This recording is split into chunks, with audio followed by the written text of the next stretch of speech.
Within Tripolis Dialogue, administrators can assign existing users or create new users in an easy manner. In this how-to video, we show you how you can create a new user for the Tripolis Dialogue software, as well as determine the rights for this user in the application.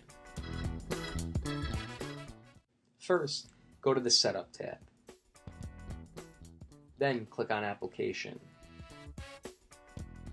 Next, you'll click on Users on the left side. And finally, click New to create this new user. Here you enter the first name, the last name, and a prefix or infix if required by this new user.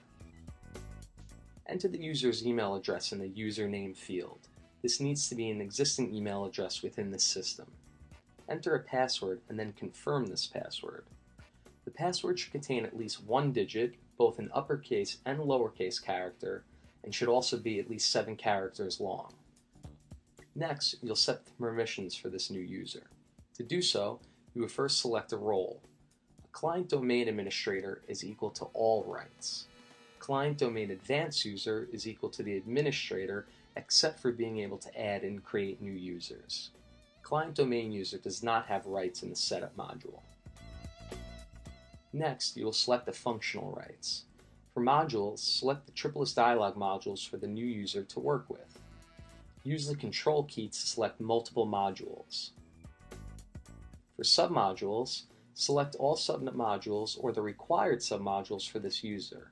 For example, content in a direct mail and content in an SMS. You can decide this for yourself.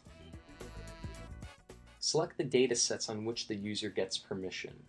For databases, select the databases the user should have access to.